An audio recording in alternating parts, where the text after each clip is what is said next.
All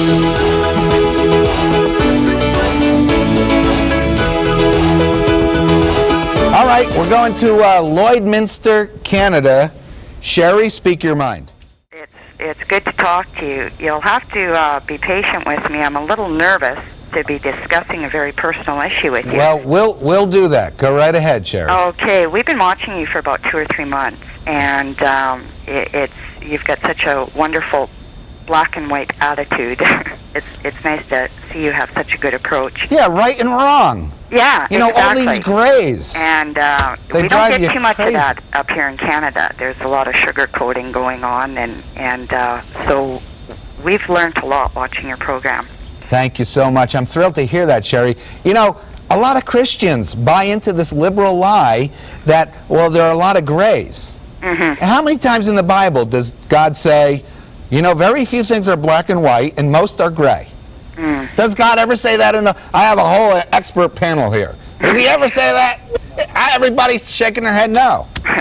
Well, I don't know. Every time somebody mentions gray areas, I always think of fog. Yeah, that's good. Fog. And open-mindedness. You think of a trash can with the lid off. Yeah. But anyway, a few years ago, I was living a very immoral life, and I ended up in the family way. Yeah. And it was a very terrifying experience for me.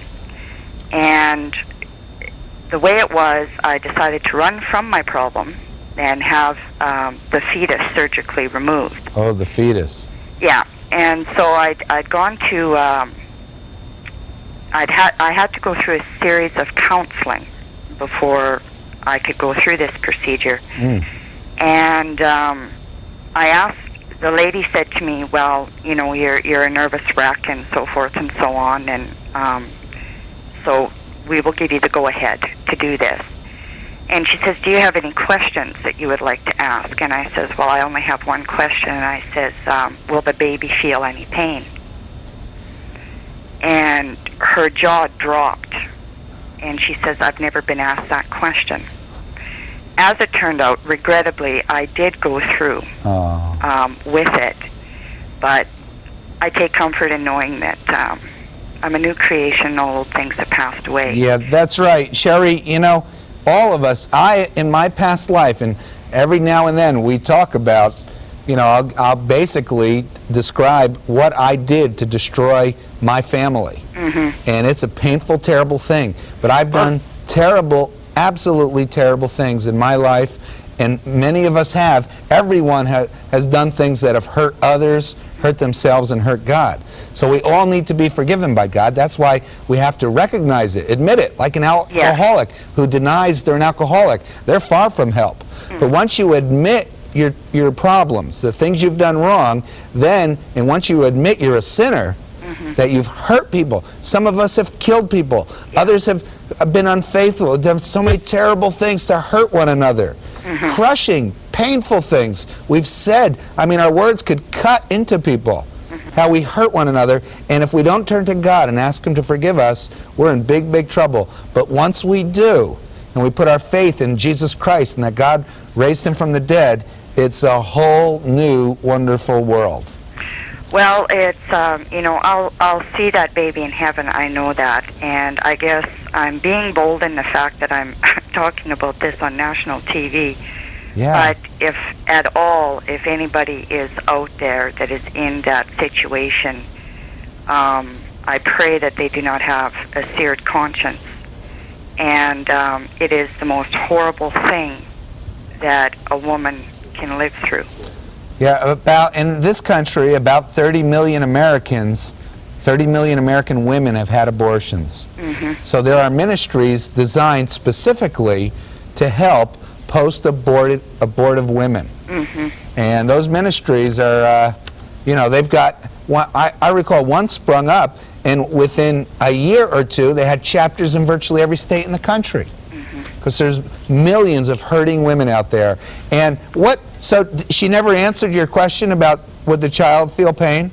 No, she sloughed it off and quietly got me out of the office.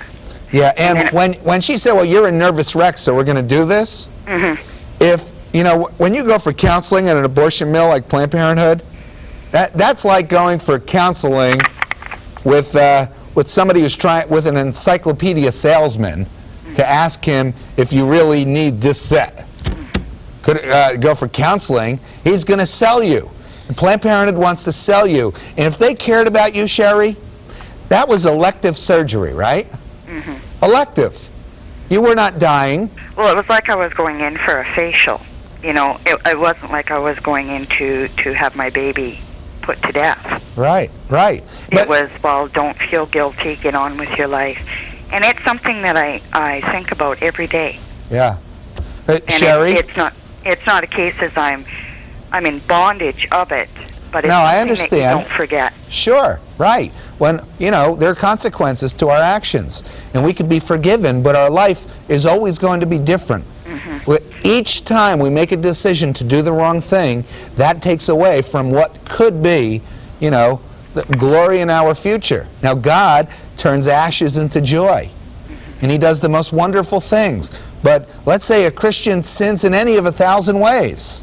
He goes to a dirty movie, and then God forgives him. He's forgiven, and he goes to heaven. But who knows? Maybe a soul could have been saved during that 2 hours in his life if he didn't deliver his members over to sin, instead of if he presented his members, his body, to God in righteousness. So, Sheri, we're out of time. But I want to thank you so much. Well, God bless your ministry. Okay, Sheri. Okay, bye-bye. Call her right again sometime, and that's neat. We'll be right back.